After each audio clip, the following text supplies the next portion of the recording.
Most people, when they think of an afterlife, they imagine a place where they'll go to meet other spirit forms of life. To most, it will be a place like a heaven or any other definition of a place of a realm that is not physically connected to the realm in which you are living right now.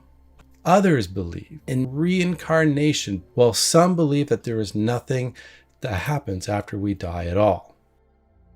If our earthly bodies are done with, if there is spirit, if it does exist, it no longer rides the vehicle that has been given to it for a journey of a lifetime, one that has evolved from a newborn to other forms as it grows through the ages.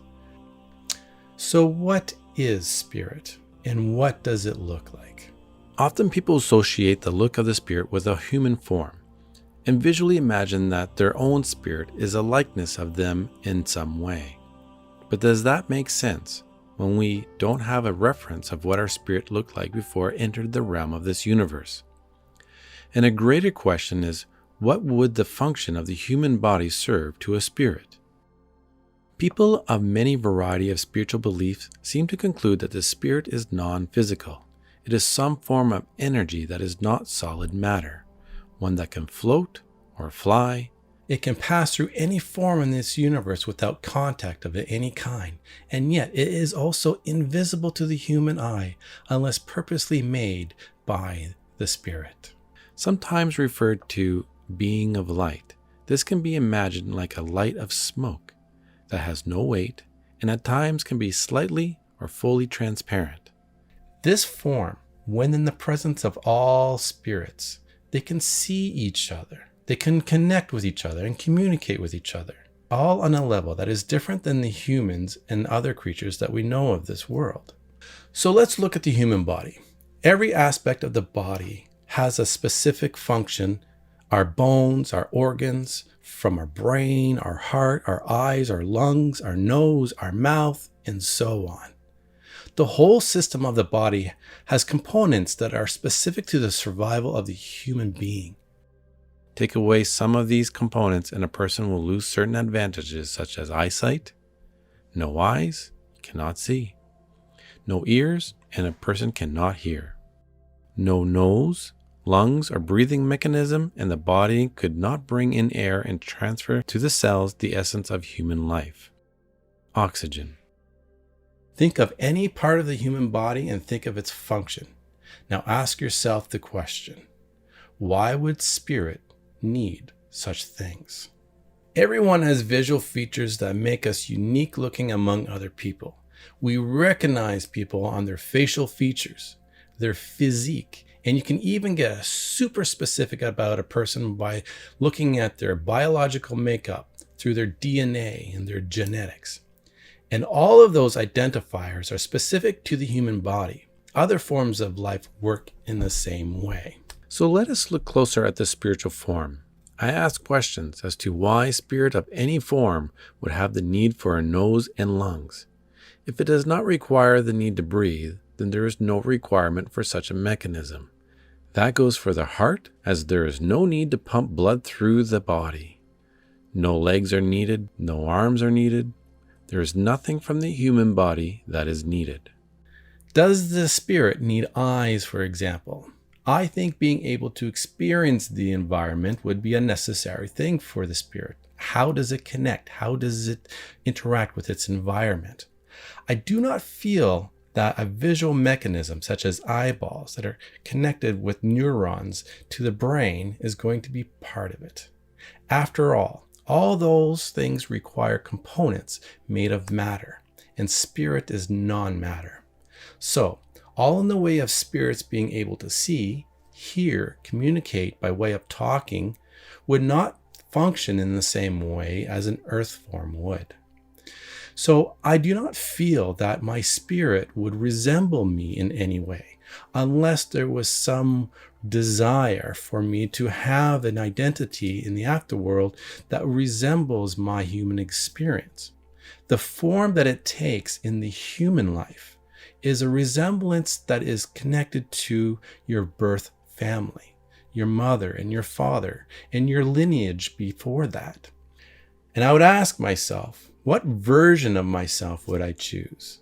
A younger and healthier version of myself, or the last version of myself at the moment of when I passed away? As we take a closer look at the belief of reincarnation, we can take this thought by wondering what the spirit is before it becomes a human essence. If the spirit is experiencing the afterlife before entering the world, looking at the realm not as an afterlife, but as a separate realm on its own, one that has a pre-life, as you will, kind of like heaven. So, as reincarnation is a return to earth, what happens in between the time of death and return? Is there an amount of time, and where does the spirit go while it waits? Or does it go straight to a new life form the instant of death? For us beings, we see time and movement of action. We measure that time by calculations of factors from our observable world. Light travels through the universe, coming from various sources, and we measure that light from one point to our own senses. These senses are very much biological and are creations of matter and energy. So as the spirit is not exactly from this realm, does it experience time differently? So like what might be an instant to a spirit might be 20 years in human life. If there is an in-between from death to return, then the spirit would have a form. And we can take what we've already spoke about and add that to what it would resemble even in reincarnation. Lastly, we need to discuss that there is no afterlife, no spirit. In the way of scientific exploration, we have not been able to prove that spirit exists or even an afterlife. Although one of the greatest theories that scientists are trying to prove is that there is some type of alternate reality, other realms of existence that have their own universe. These might be right outside our own universe, like two balloons that are touching each other, but not actually crossing any boundaries. Or they are working on a different frequency, somehow overlaying one another in the same space, but not actually in the same space. The problem for most is thinking that nothing is somehow going to be an experience, that you're going to experience nothing when you die, that somehow you will notice the nothingness and it will go on for an eternity. And this is unlikely. If there is nothing, so will go away your experience, also your memory of anything that came before it. As we all hope to have an effect of our future generations, your hopes for a legacy will only remain with those who still exist, and you will have zero attachments to them of the world because you will not have an experience or consciousness, and this bothers people a lot. And part of the human's ability for imagination and creativity makes it harder to grasp the idea that our consciousness will truly be gone forever. It is so much easier to see ourselves in some form of consciousness that will keep going, that somehow become something different.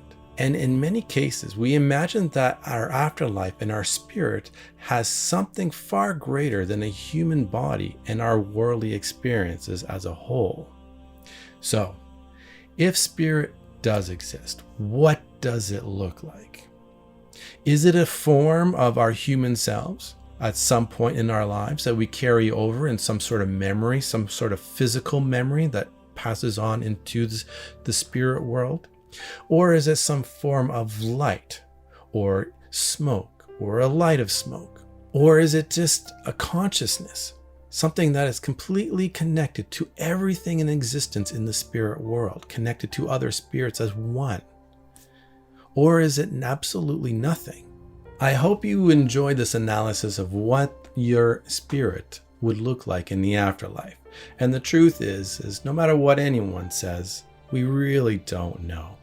But no matter what the conclusion is, no matter what the reality is, you have the ability to have a positive perspective on life, one in which you'll be able to problem solve, Find solutions to all of these things in the world to make your life enjoyable.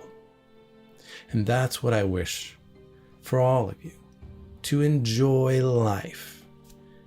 So take care, and I wish you well.